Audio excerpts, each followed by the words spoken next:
मजनुआ ये गाना काफी और बज गई लगे जरूरत है। बालू अरे बालू के माफिया हमारा नाम हसवासी अरे बालू के माफिया हटे मजनुआ बालू में तो पवादी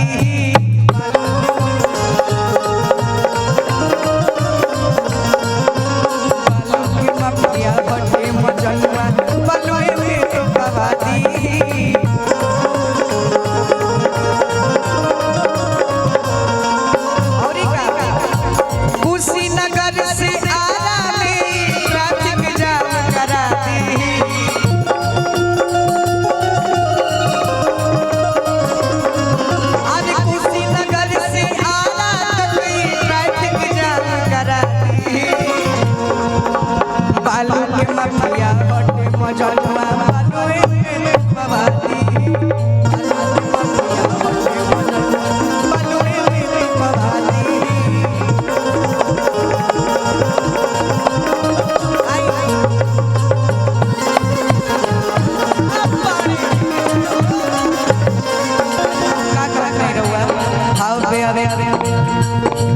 एगो गीत के फरमाइश होता है, एगो गार्जियन हमारे भैया के फरमाइश बा।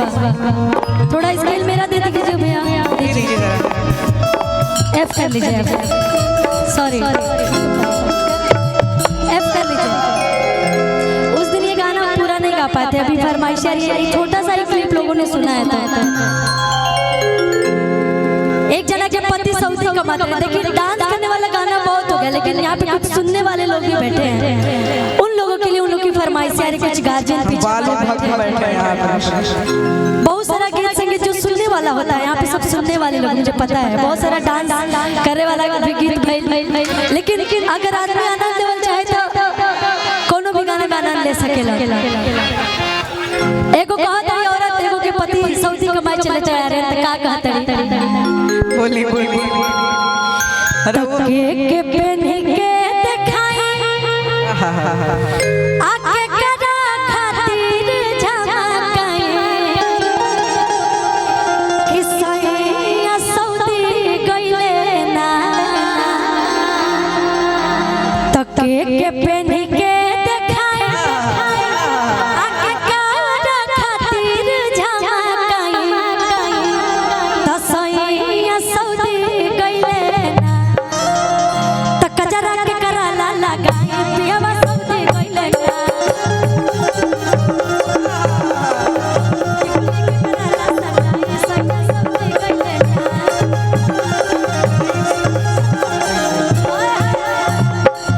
तो के पहन के दिखाई करा खातिर झमकाई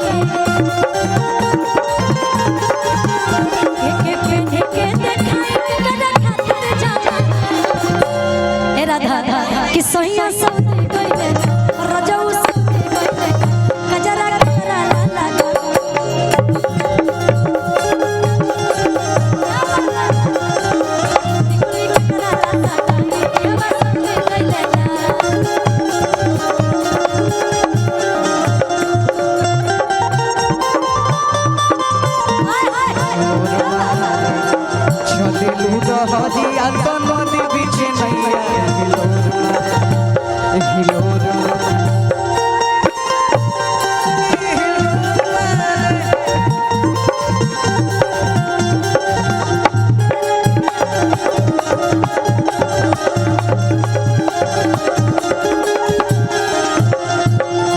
आज हमारे साथ के लड़के बहुत एक्टिव लग रहे हैं भाई, क्या बात है।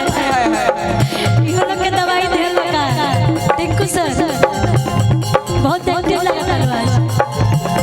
और का कर रहे हैं देखा कौनो भी मेहरारू होके सिंगार करे ली तो अपना पति खातिर सिंगार करे ली, जितना सर सऊदी कमाने नहीं रहे। कोई भी औरत होती है सिंगार करती है अपने पति के लिए। हाँ जी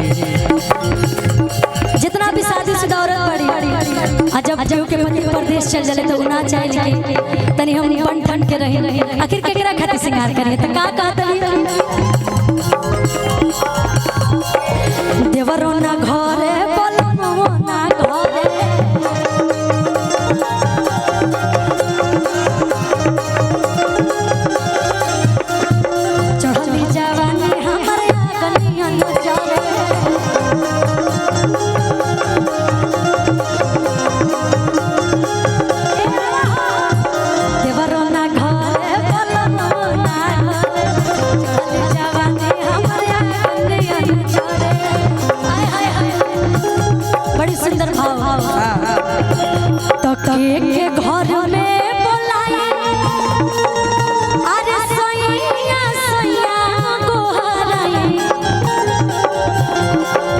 तो जाओ सऊदी गइले ना के घर में बोलाए सैया सैया को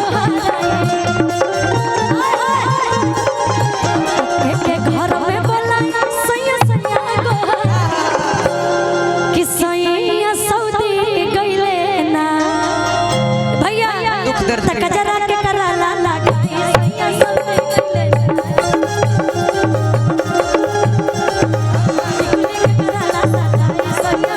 गइले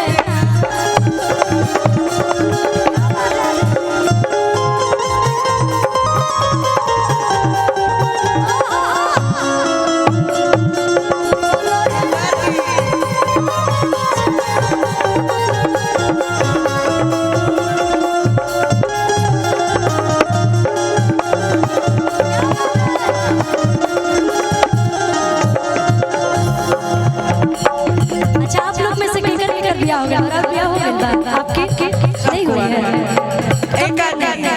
भगवान से ही प्रार्थना है भोलेनाथ से कि इसी लगन में आप लोग का शादी हो जाए। यही लगन में बजाते हैं ना, क्या बोले, सच में बता रहे हैं। सैल्यूट है आपकी कलाकारी को, मैं बहुत सम्मान करती हूँ। और जिस मंच पे मुझे साउंड और म्यूजिशियन मिल जाते हैं ना, फिर मुझे कोई नहीं रोक सकता है। कोई सुने चाहे नहीं सुने, हम गाएंगे, हमको मजा आता है गाने में। सही बता रहे हैं। और जहाँ पे इतने प्यारे प्यारे दर्शक वहाँ तो और मजा आता है गाने में।